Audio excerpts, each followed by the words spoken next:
Sziasztok! Ez itt a Túrázunk csatorna, én Juhász Balázs vagyok, ő pedig itt Amira, a csatorna főszereplője. Ma van a kék túrázás napja, így arra gondoltunk, hogy mi is bejárunk egy rövid szakaszt, nem csatlakozunk egyetlen csoporthoz sem, hanem kettesben kerekedünk fel.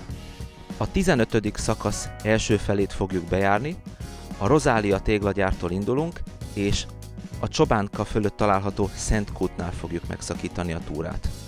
Itt vagyunk Csobánkán a Plandics téren, és gyalog fogunk eljutni a kiindulási ponthoz, a Rozália téglagyárhoz. Ezt többé-kevésbé kijelölt turista útvonalakon, ám zömmel nem a kéken, hanem rövidítve fogjuk megtenni. Visszafele viszont pontosan a kék nyomvonalát követjük. Az intro után indulunk is.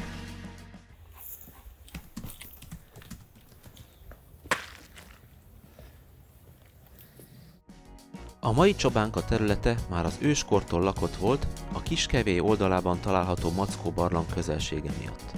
Régészeti kutatások során kelta és római kori tárgyak is előkerültek. A középkori Borony nevű települést először 1299-ben említik, ám a török hódítások során elpusztult. Csobánka egyik utcája ma is őrzi a nevét. A területet az 1600-as évek végén a visszavonuló török seregek elől menekülő szerbek telepítették be újra Csobanac néven, jelentése pásztor. Az 1700-as években svábok, szlovákok és cigányok is érkeztek a faluba. A Rozália téglagyárhoz vezető legrövidebb utat követve a Béke úton a főtérig sétálunk, majd a Baros Péter közösségi tér és könyvtár után jobbra fordulunk a Széchenyi István utcába, majd balra a Táncsics Mihály utcába. Az erdő szélét elérve az útról jobbra letérünk egy jelzetlen ösvényre. Az aljnövényzettel sűrűn benőtt szakaszon kissé nehézkes a haladás, néha Amira sem találja az utat.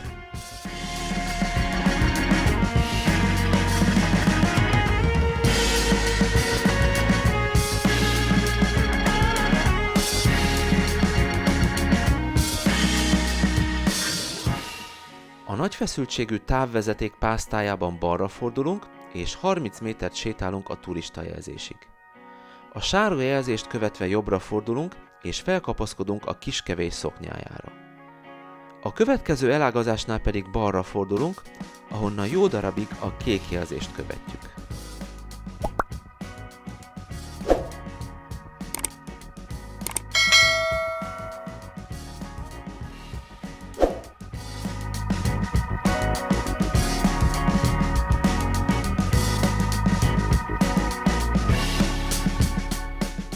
A kék túrázás napja alkalmából egy jófej csobánkai lakos befestett néhány követ szuvenírnek, és elrejtette az erdőben. Aki megtalálja, hazaviheti. Mi ezt most meghagyjuk egy következő túrázónak.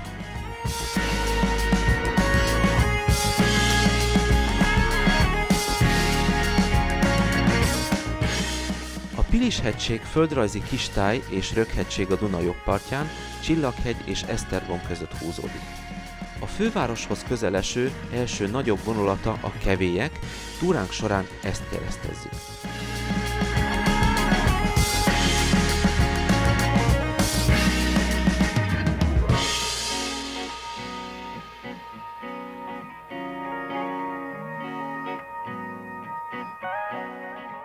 Hamarosan megérkezünk a Kevényerekbe, ahol bélyegző található, az egykori turistaház helyén pedig pihenőhelyet létesítettek.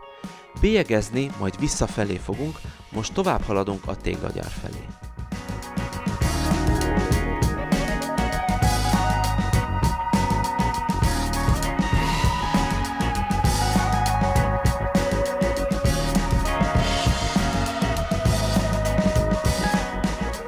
A Kevélyek délnyugati oldalán vezet az egykori Szódás út, mivel Pilis-Bolos Jenőről a turistaházhoz ezen az úton hozták fel a szódát. A fák között kikandikálva egy kis panorámában is gyönyörködhetünk Solymár és Pilisvörösvár felé. A háttérben a szénások magasodnak. Balra a sziklában felkapaszkodhatunk a Gyopáros barlanghoz, másik nevén Nagykevélyi kőfülkéhez. Érdekes jelenség, hogy az esővíz a dolomitot nem oldja, hanem csak aprózza. Ebben a boltíves, gömbszerű üregben korábban már jártunk Amirával, így most tovább haladunk. Ez az útszakasz ma Redlinger Adolf 1875 és 1944 között élt nyomdász, kávézó tulajdonos nevét viseli, aki 1908-ban megalapította a munkás testedző turista szakosztályt, 1910-ben pedig a Természetbarátok Turista Egyesületét.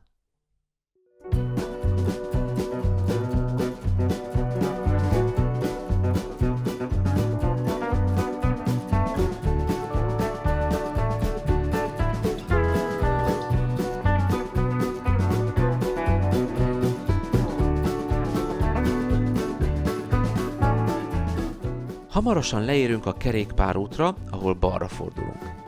Itt találkozunk szembe a kék túrázás napján ezt a szakaszt vezetett túra keretében bejáró csoporttal.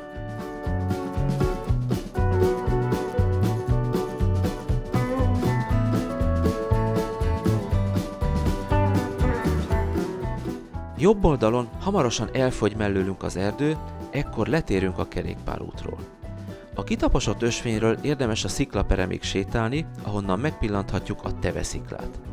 Ez egy nagyon érdekes, valóban tevére emlékeztető dolomittömb, mely kiemelkedett a környezetéből, pontosabban a környezete, a kevésbé ellenálló kőzettípusok leoldódtak róla.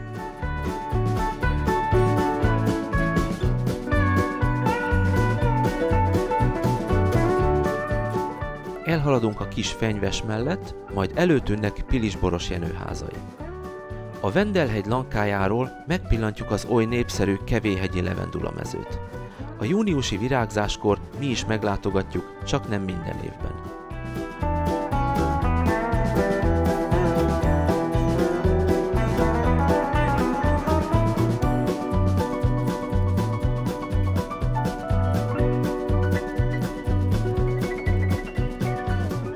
Pilisboros Jenőt egy legeltető terület mellett haladva a határúton érjük el.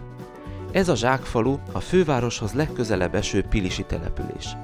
A környező barlangokban már a jégkorszak óta laktak, az ásatások bronz, római és átpárkori leleteket is feltártak. A népvándorlás korában avarok lakták. A honfoglalás idején a Jenő törzs vette birtokba a területet, és többnyire szőlőművelésből éltek. Oklevél először 1284-ben említi Bulus Jeneu néven. A török uralom idején elnéptelenedett falut németek népesítették be újra Weindorf néven. A második világháborút követő lakosságcsere keretében ismét magyar családok költöztek a községbe, napjainkra egy szerény német kisebbség maradt. A német nemzetiségi önkormányzat és kétnyelvű táblák őrzik a hagyományt.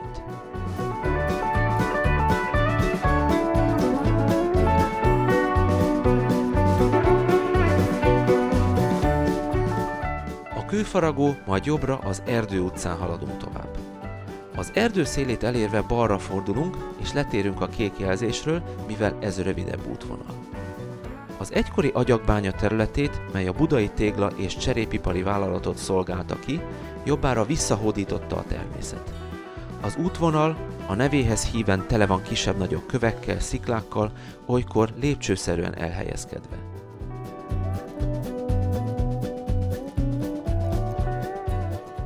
A 275 méter magas csúcs mellett, ahol egykor kilátó is állt, visszatérünk a kék jelzésre.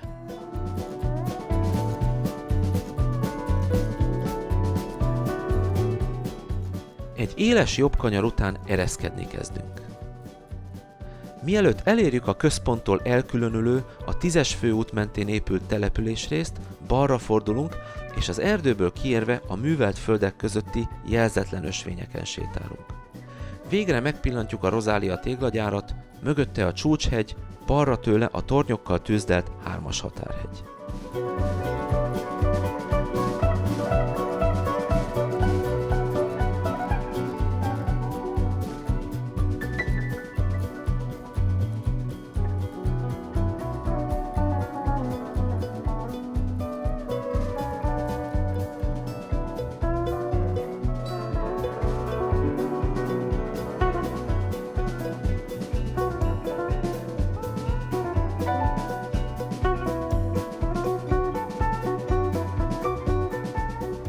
Egy rövid sétát teszünk a Tücsök utcán balra, majd egy lépcsőn érjük el a 10-es főutat. Az út keresztezése után a Rozália soron haladunk, ahol a kék keresztjelzés is vezet.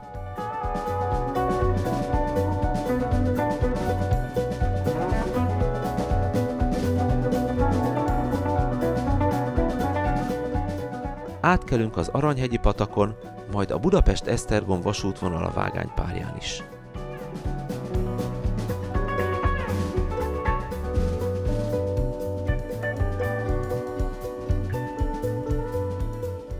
A Rozália téglagyár Budapest határában Solymár-völgy településrészen található. A gyárat 1880-ban alapította Fried Zsigmond, ma a Wienerberger Zrt. Gyáregysége, ahol porotherm téglagyártás folyik. A bélyegzőt a kapu mellett a villanyoszlopon találjuk.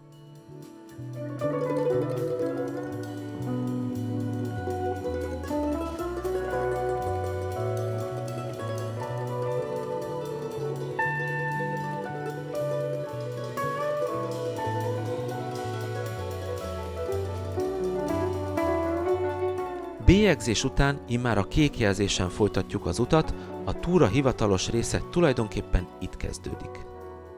A szűk ösvény a vasúti sinekkel párhuzamosan halad, mindössze egy keskeny erdősáv választja el tőle. Az ösvény a következő vasúti átjáróig vezet minket, ahol jobbra fordulunk az aszfaltozott útra és átkelünk a sineken. Épp átértünk, mire lezáródnak a sorompók, mivel mindkét irányból jön a vonat.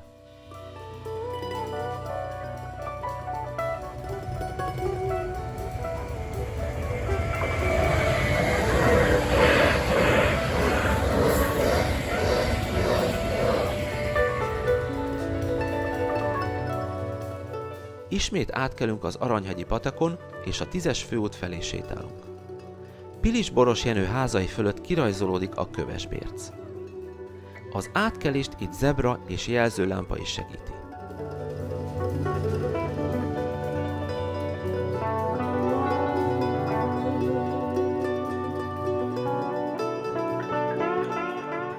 Felkapaszkodunk a meredek Kövesbérci utcán, visszapillantva némi kilátásban lehet részünk.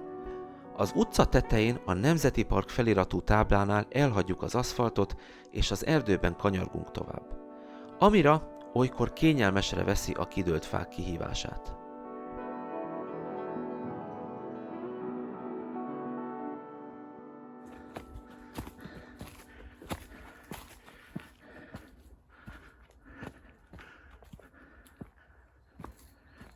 Az út hamarosan ismerős lesz, hiszen egy szakaszon már idefele is a kéken jöttünk. Például ez a lihegős emelkedő egy kényelmesebb ereszkedőnek tűnt alig egy órája.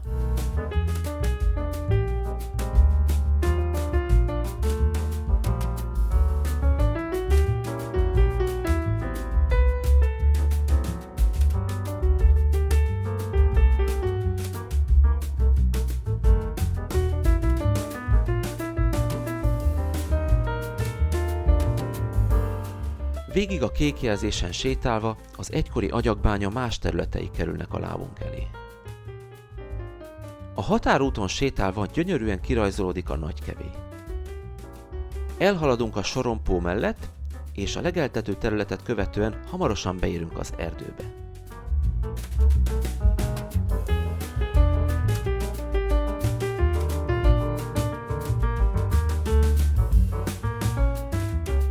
A Tevesziklánál ismét megpihenünk egy kicsit, és körbe is tekintünk. Az egykori murvabányától a kevélyek lábáig terjed a panoráma, a fák között megpillanthatjuk az Egri vár másolatát, ahol az 1968-as Egri csillagok című filmet forgatták, és kifejezetten erre a célra építették. A várrom a forgatás óta pusztul, a környéket azonban 2008-ban helyrehozatta az önkormányzat. Ha van kedved, tehetsz egy kis kitérőt, hogy közelről is megnézd. Mi már többször is jártunk itt Amirával, így ezt most kihagyjuk, hosszú út áll még előttünk.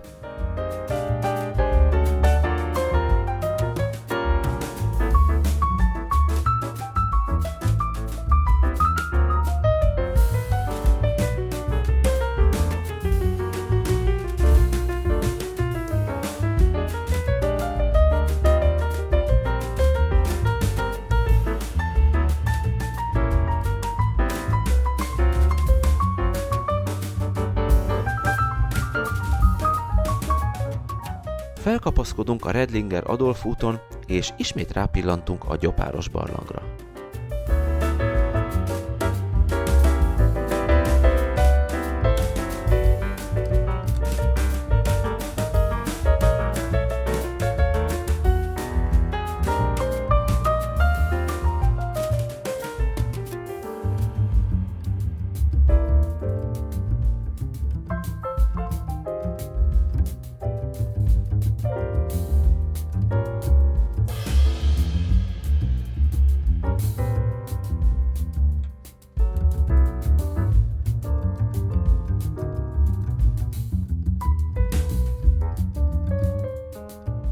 A kevényerekben most megpihenünk egy kicsit, és a bélyegző is bekerül a füzetbe. 1928 és 1992 között egy 60 fős, étteremmel is rendelkező turistaház üzemelt itt. Az épület leégett, de a romokat csak 2000-ben bontották el.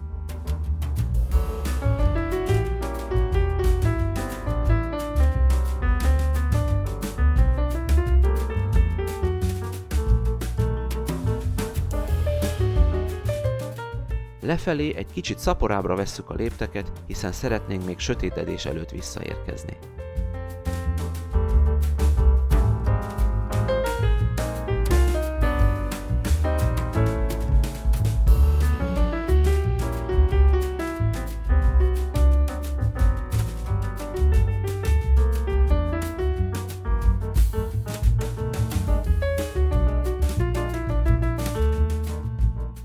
A Kiskevély lábánál véget ér az ereszkedés, és jó darabig csaknem sík terepen sétálhatunk.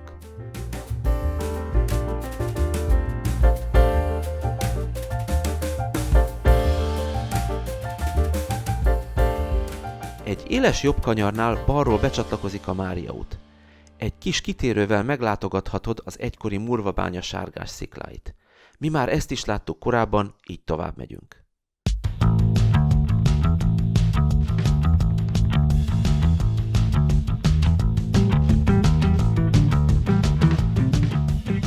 Az út mentén jobbra kőkerítés húzódik. Ez a Sumica, az egykori Ózon kemping területe. 20 év alatt több ötlet is felmerült a hasznosítására, például társasház vagy hotel építése, végül egyik sem valósult meg. A parlagon heverő terület mögött szépen kirajzolódnak a környező hegyek, jobbról balra a Csúcshegy, az Oszoly, a Visegrádi hegységből a Lomhegy tömbje, a Dobogókő tömbje, a telekommunikációs oszlop mögött a Hosszúhegy, messzebb a Pilis. Ezektől balra pedig a Ciribár két csúcsa. Visszatekintve a Kiskevély, a Siklóernyős pedig valószínűleg a Nagykevélyről startolt el. A mobil adótorony mellett a DMRV vízművét területe.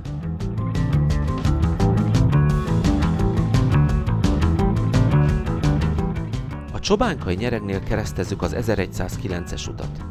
Óvatosan kelünk át, mivel épp egy kanyarról van szó, és bizony nyomni kell a gázt az autóban, ha lendületből fel akarunk érni. Jobbra a temető, mi pedig folytatjuk a Ciribár úton.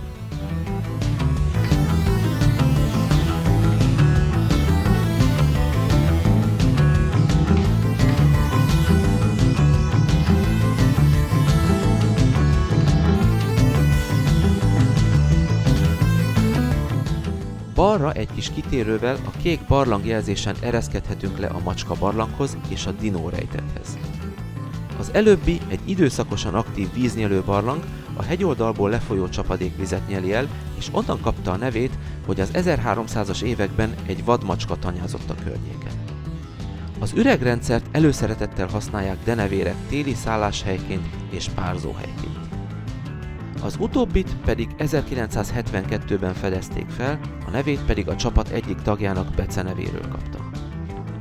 Kutyával érdemes óvatosan közlekedni, mert az egyik porta nem túl jó kerítésén olykor kiszöknek a komondorok.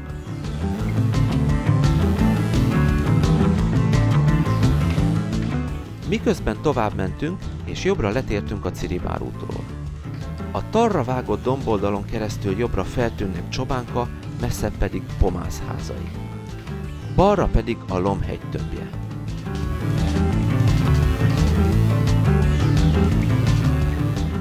Hamarosan megérkezünk a sarlós boldogasszony kápolnához, melyet egy forrás a Szent Kút fölé emeltek.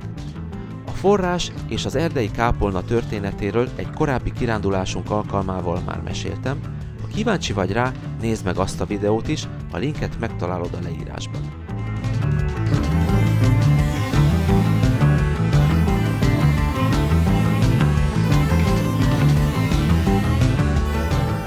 A kék jelzést a kápolna alatti réten található pihenőhelyig, parkolóig követjük.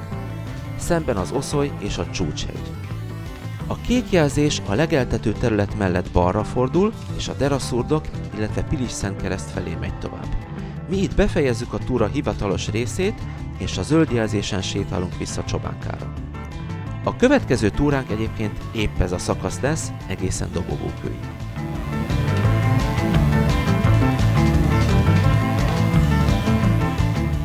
Csobánkán elkezdődött a fűtési szezon, esténként ez a kékes füst színezi meg a levegőt.